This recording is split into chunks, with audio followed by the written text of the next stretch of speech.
और रामचरित्र।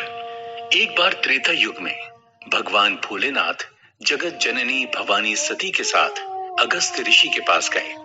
ऋषि ने उन्हें चराचर जगत के स्वामी जानकर उनका पूजा वंदन किया।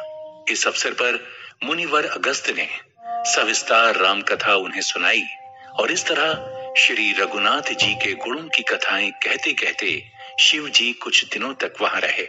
फिर मुनिवर से विदा लेकर उमापति दक्ष कुमारी सती जी के साथ अपने निवास स्थान कैलाश पर्वत पर लौट आए।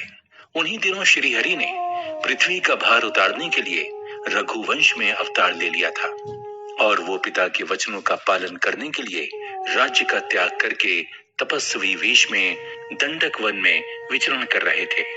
ऐसे भगवान राम में अपने स्वामी की अगाध श्रद्धा देखकर सती जी को शंका हुई और ये भ्रम दृढ़ हो गया कि एक साधारण मनुष्य की भांति विराह व्याकुल होकर वन वन भटकते हुए श्री रघुनाथ जी सीता जी की खोज कर रहे हैं। तब ये श्री हरि कैसे हो सकते हैं? महेश्वर के बहुत प्रकार से समझाने पर भी सती का भ्रम दूर ना हुआ।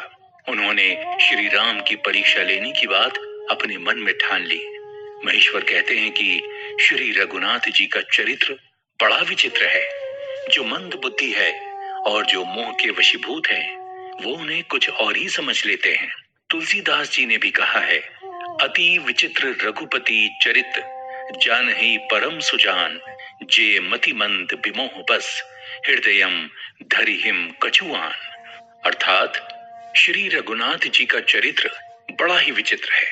उसको तो ज्ञानी जन ही जानते हैं। जो मतिमंद हैं, वो कुछ दूसरी बात ही समझ बैठते हैं।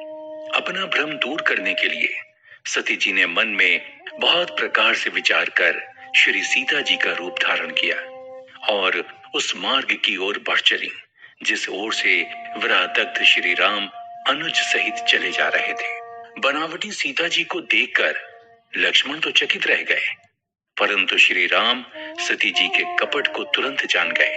प्रभु ने शीघ्र ही हाथ जोड़कर सती को प्रणाम किया और बोले, हे माते, भगवान भोलेनाथ कहाँ हैं और आप यहाँ वन में अकेली क्यों विचरण कर रही हैं? इतना सुनते ही सती जी को बड़ा संकोच हुआ। किसी अशुभ की आशंका से डरी सहमी वो शिव जी के पास लौट आई। महेश्वर ने हंसकर कुशल क्षेम पूछी और फिर बोले, बताओ, तुमने राम जी की परीक्षा किस प्रकार ली? सारी बात सच सच कहो। सती सब कुछ छिपाते हुए बोली, स्वामी, मैंने कुछ भी परीक्षा नहीं ली। मैंने तो उन्हें आपकी तरह ही प्रणाम किया, पर भोलेनाथ ने ध्यान लगाकर देखा तो सती जी का सारा प्रपंच तुरंत जान गए। उन्होंने विचार किया कि यदि मैं अब सती से प्रीति करता हूँ तो भक्ति मार्ग लुप्त होता है और उधर सती परम पवित्र हैं, इसलिए उन्हें छोड़ते भी नहीं बनता है। प्रकट रूप में उन्होंने सती से कुछ नहीं कहा, पर हृदय में उनके बड़ा संताप है। अंततः महेश्वर ने अपने मन में एक दृढ़ प्रतिज्ञा कर ली। वहां से निकलकर महेश्वर कैलाश पर पहुंचे और वहीं पद्मासन लगाकर बैठ गए और उन्होंने अखंड समाधि लगा ली। सती जी समझ गईं कि भोलेनाथ सब कुछ जान गए हैं, उन्होंने मेरा त्याग कर दिया है। सती जी को बार बार पश्चाताप होने लगा। वो अपने आप को धिक्कारने लगी। मैंने शिव जी से कपट किया। स्त्री स्वभाव से ही मूर्ख और नासमझ होती है। सती का दक्ष यज्ञ में जाना और अपने आप को भस्म करना। भगवान भोलेनाथ अखंड समाधि में लीन है। सती जी कैलाश पर रहने लगी। उनका एक एक दिन युग के समान बीत रहा था। वो बार बार भगवान से विनती करती कि मेरी ये देह जल्दी छूट जाए। मेरा तो शिव जी के चरणों में अनन्य प्रेम है। दारुण दुख सहते हुए 87,000 वर्ष बीत जाने पर अविनाशी शिव ने समाधि खोली। उसी समय दक्ष प्रजापति हुए। ब्रह्मा जी ने उन्हें प्रजापतियों का नायक बना दिया। इतना बड़ा सम्मान पाकर दक्ष के हृदय में अभिमान आ गया। इस पर तुलसीदास जी ने भी कहा है, नहीं को अस जन्मा जगमाही, प्रभुता पाई चाही मद नाही। अर्थात संसार में ऐसा कोई पैदा नहीं हुआ जिसको प्रभुता यानी अधिकार पाकर अभिमान न हुआ हो। यानी पद प्रतिष्ठा पाकर अभिमान हो ही जाता है। प्रजापति ने एक विशाल यज्ञ का आयोजन किया और आदर सहित सभी ऋषि मुनियों, देवताओं, किन्नर, नाग, सिद्ध, गंधर्व आदि को सपरिवार निमंत्रित किया, पर भोले शंकर को नहीं बुलाया। अपने पिता के यज्ञ में सभी देवताओं को जाते हुए देखकर सती के मायके के लिए प्यार उमड़ने लगा। ये देख शिवजी ने उन्हें बहुत प्रकार से समझाया, हे सती, मित्र, स्वामी, पिता और गुरु के घर बिना बुलाए भी जाना चाहिए, परंतु जहां कोई विरोध मानता हो उसके घर जाने से कल्याण नहीं होता। यदि तुम बिना बुलाए वहां जाओगी तो तुम्हारा अपमान ही होगा।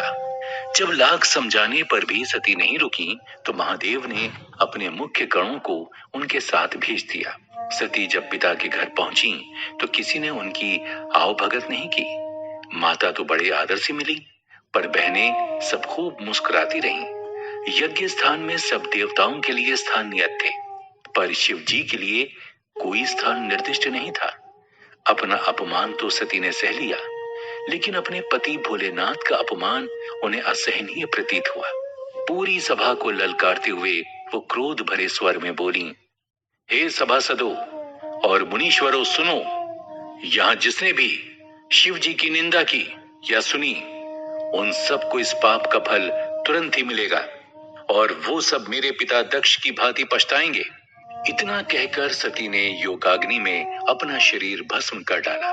ये देखकर सारी यज्ञशाला में हाहाकार मच गया। सती का मरण सुनकर शिव गणों ने यज्ञ का विध्वंस कर डाला। शिव जी ने जब ये समाचार सुना तो उन्होंने क्रोधित होकर वीरभद्र को भेजा। उन्होंने वहां जाकर सब देवताओं को यथोचित दंड दिया। दक्ष का सिर काट डाला गया। मरते समय सती ने श्री हरि से ये वर मांगा कि मेरा प्रत्येक जन्म में शिव जी के चरणों में अनुराग बना रहे।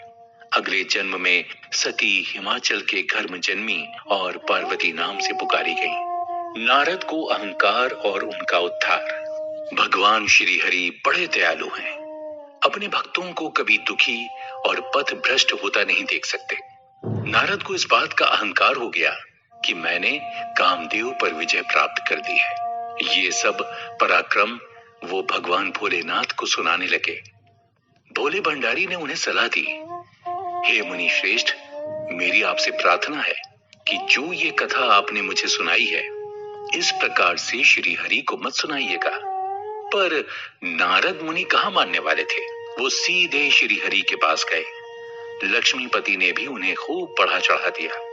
अब तो वो और भी अभिमान से सीना ताने श्री हरि का सिर नवाकर वहां से चले। श्री हरि ने अपनी माया से बैकुंठ से भी सुंदर एक नगर बसाया। उस नगर के नर नारी कामदेव से भी ज्यादा सुंदर थे। वहां का राजा शील निधि अत्यंत वैभव संपन्न था। नारद जी नगर में प्रविष्ट हुए। तत्पश्चात राजा के महल में पहुंचे। राजा ने सब प्रकार से उनकी आवभगत की और राजकुमारी को सामने बैठाकर उसके गुण दोष बताने का आग्रह किया। उसके रूप को देखकर मुनि वैराग्य भूल गए। वो राजा को कुछ और बताकर वहां से चल दिए। मन में एक ही विचार बार बार उमड़ने लगा है, विधाता, ये कन्या मुझे कैसे मिलेगी। उधर कन्या का स्वयंवर आयोजित था और नारद जी चिंता मग्न पथ पर चले जा रहे थे। तभी एकाएक श्री हरि उनके सामने प्रकट हो गए। नारद जी ने सिर नवा उन्हें अपनी सब दुविधा कही। श्री हरि बोले, जिसमें आपका कल्याण होगा मैं वही करूंगा। लक्ष्मीपति से हरि रूप लेकर नारद स्वयंवर सभा की ओर चले। उधर श्री हरि ब्राह्मण रूप धर सारी व्यवस्था देख रहे थे। नारद जी जहां बैठे वहां श्री हरि के दो गण भी बैठे नारद जी को सुना सुना कर व्यंग कर रहे थे। प्रभु ने आपको अनुपम सुंदरता दी है, राजकुमारी आप पर रीझ जाएंगी। राजकुमारी वरमाला लेकर चली। नारद जी प्रसन्नता से गदगद। अब कृपालु भगवान राजा का रूप धारण कर वहां जा बैठे। राजकुमारी ने नारद जी की ओर देखा तक नहीं। वो बार बार उचकते और छटपटाते रहे। सब उन पर हंस रहे थे। राजकुमारी ने हर्षित होकर वरमाला राजा यानी श्री हरि के गले में डाल दी। भगवान दुल्हनिया को लक्ष्मी निवास ले गए। सारी सभा मंडली निराश हो गई। तत्पश्चात शिव के गण नारद से बोले, आप अपना मुख जल में झांक कर तो देखिए। जब नारद ने जल में अपना रूप देखा तो श्री हरि पर बड़े कुपित हुए और बोले, तुम कपटी हो विष्णु, तुम धोखेबाज और मतलबी हो, सदा कपट का व्यवहार करते हो। तुम अपने किए का फल अवश्य पाओगे। जिस रूप को देकर तुमने मुझे ठगा है, मेरा श्राप है, एक दिन वही रूप विपत्ति में तुम्हारा सहायक होगा। मेरी तरह तुम भी स्त्री वियोग में दुखी होगे। श्री हरि बड़े दयालु हैं। उन्होंने अपनी माया समेट ली। इतना भारी श्राप अपने सिर ले लिया, पर भक्त को कुपथ पर जाने से बचा लिया।